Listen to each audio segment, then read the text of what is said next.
Hello everyone and welcome to your collective tarot guidance for the week of April the 3rd and the 9th, 2023.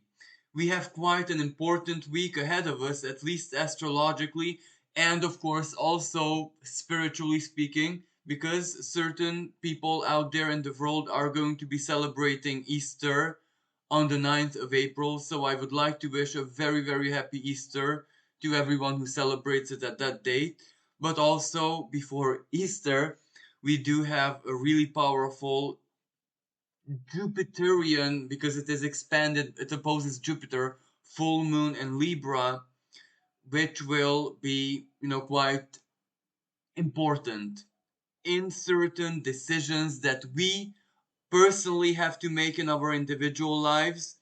It really clarifies our feelings because, the moon in Libra is the choices that we need to make on the deepest emotions, feelings, even taking into consideration our unconscious and things which we linearly, logically, rationally do not necessarily know, but we still know with feeling, with intuition, we can anticipate it. This is where even the mind is receptive to the intuitive impulses of the soul, basically. So, collectively out there is equally as important because this is about justice, courts of justice, important trials, important court rulings, changes in legislation which are permanent. Certain things are taken out of incrimination and other things are put under it. So this is kind of important in very many different ways. And yes, so this week definitely has a massive, karmic impulse to it. And I so regret that I didn't choose to do the spread and stuff like that live because I chose to begin the reading with a deck which only has major arcana because this is such an important week that we do need a major arcana guidance because whatever is going on this week, even in our individual lives, I do believe it is actually the energy of a major arcana because it definitely is major. So the two arcanas that popped out is the world and the fool. And this is like really it couldn't be any more symbolic than this. The omega and the alpha, the end and the beginning that follows, or the completion of the new beginning, or this can be interpreted in very different ways. But this is where, in each individual situation, what is the configuration of this energy? Is it a completion? Is it a closure? Is it something finally ripening and maturing that does need this energy to finally get closed? And that is basically the Fool card returning to the zero moment. While for other people, this can be a new beginning that finally is completed and things can take off from thereafter, if you know what I mean. But apart from our individual situations, you can imagine that this is also very important collectively because this world card, a Saturnian card, the very end of a certain cycle, well, this is very significant collectively as well.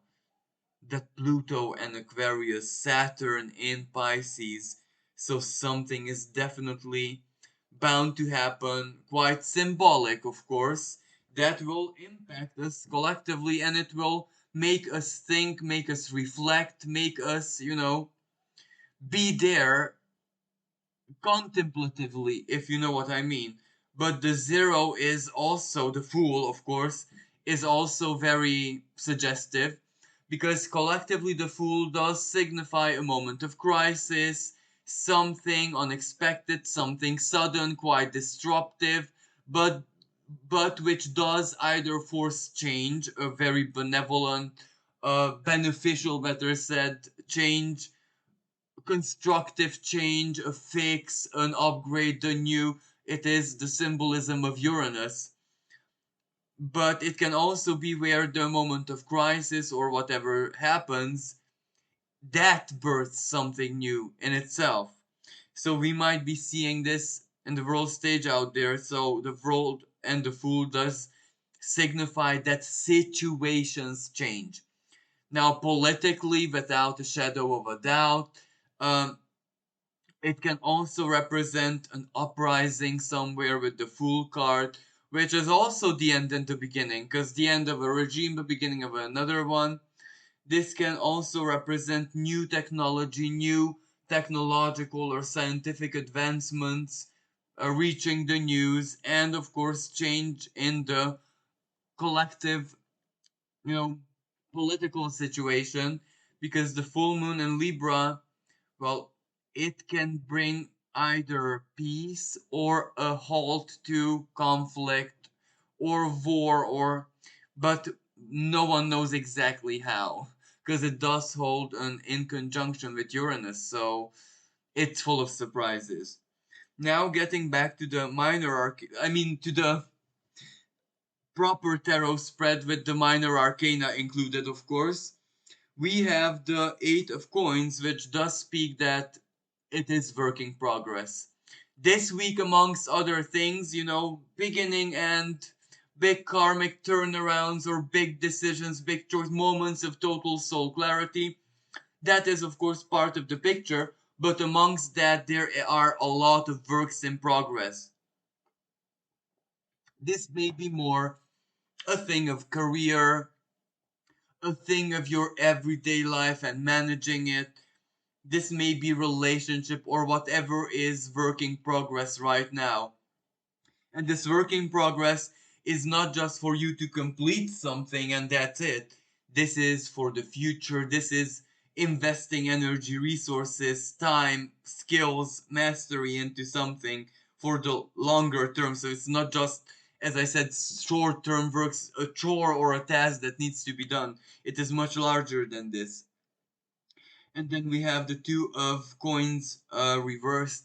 So imbalance in the material situation. And this might not necessarily mean that the money is not there. Maybe the money is there, but we don't know what to do with it or how to preserve it, what to invest it in, managing that, managing dates, times linked to financial things, maybe negotiations, because sometimes the Two of Coins can represent the follow up of all the other two kinds, whereas a one on one alliance, talk, discussion, interview, negotiation. So, you know, a decision or a choice is made here.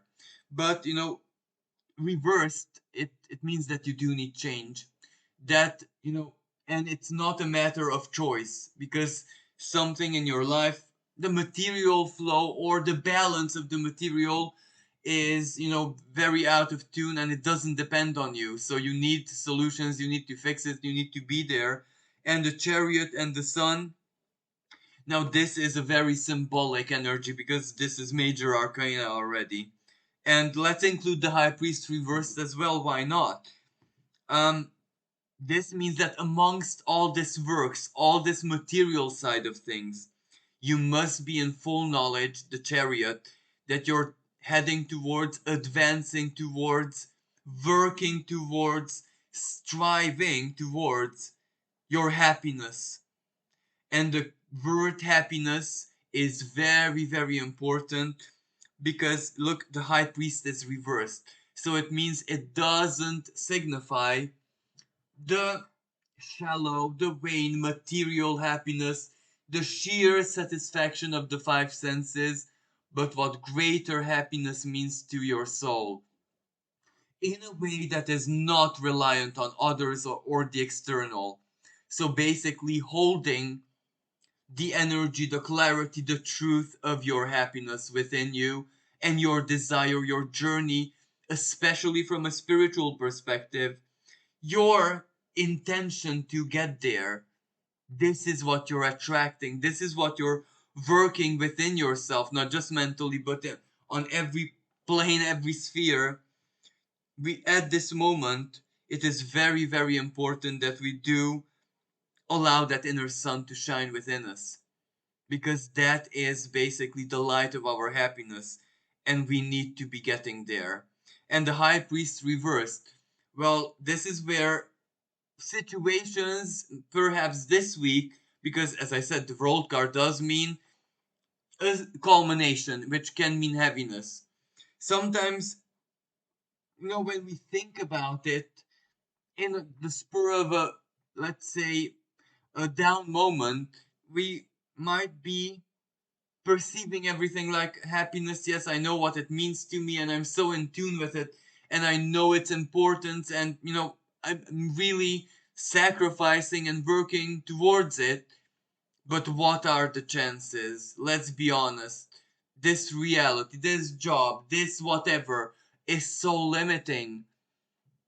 But this is exactly what we need this week to have the strength, to have the high priest realize the faith to wash away, push away like the ball.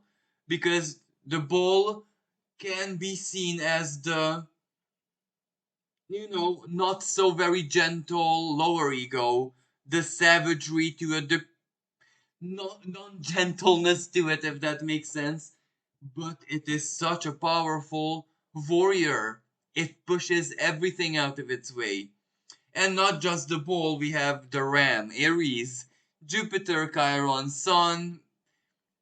At this moment, at least where I live, we still have Mercury in it, Eris, Vesta, um, if and Salasha, and another dwarf planet. So, Aries is kind of packed. So we have a lot of, battering ram power.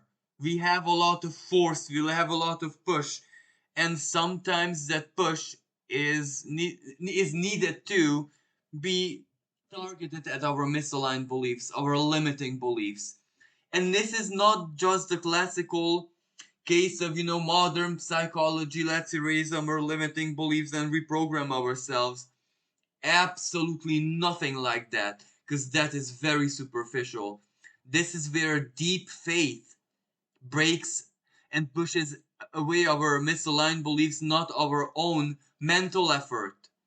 This is where something within us awakens, and we give it all our attention, we give it all our power, and this is how we push out, push away, burn down our misaligned beliefs, our limiting beliefs, because that sun needs to shine. So we need to be very, very aware that regardless of how things, balance wise look like right now in the moment, the chariot is not stopping. We're still fast forward towards our sun.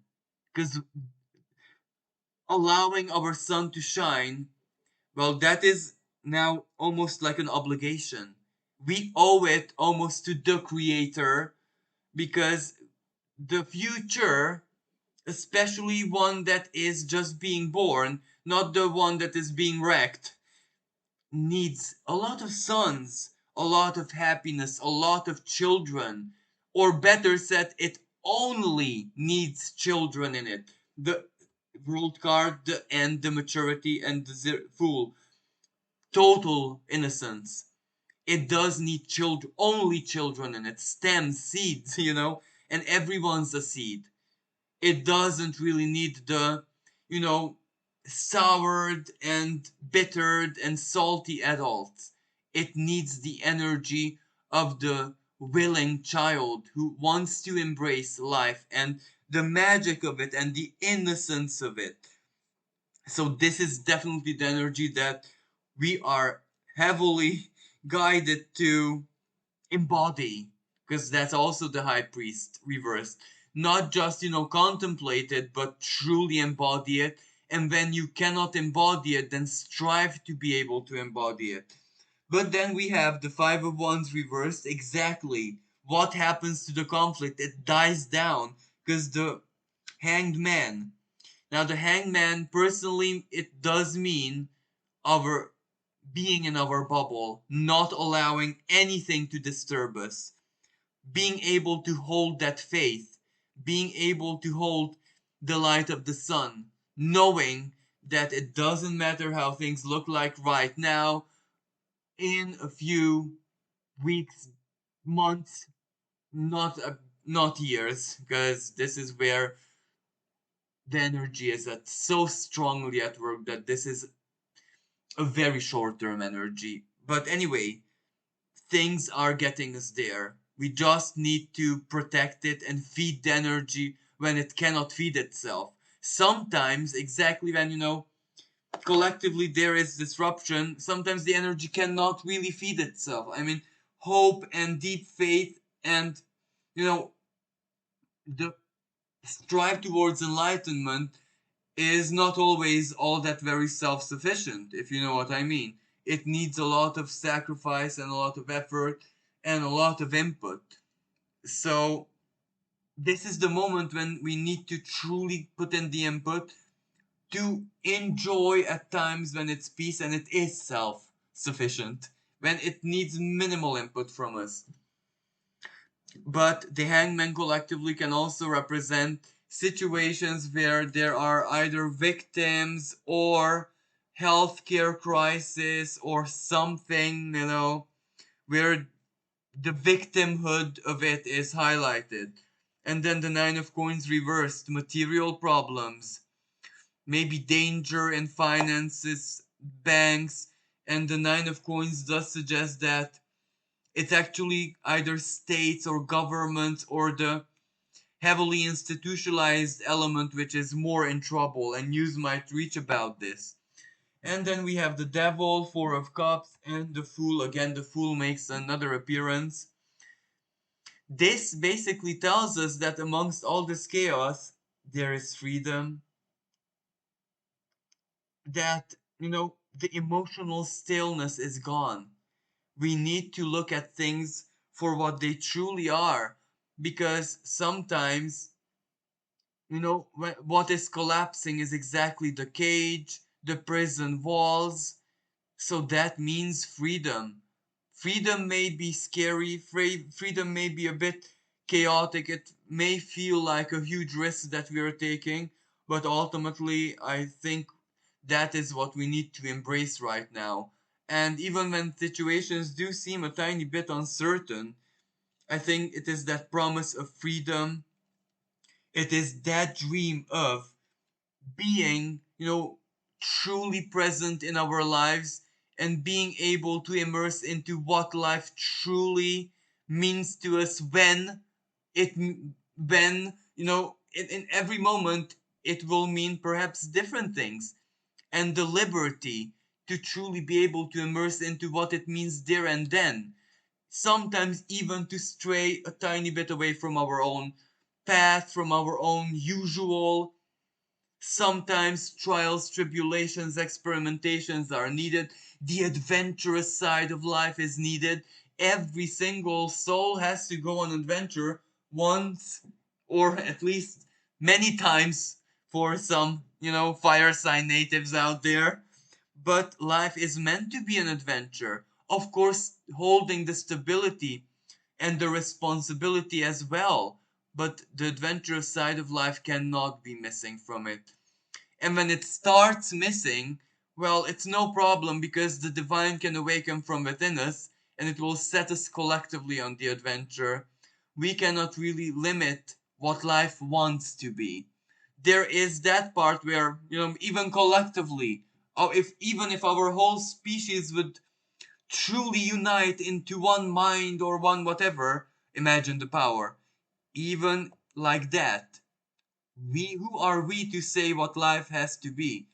Life also has a saying what she wants to be. So you know what I mean?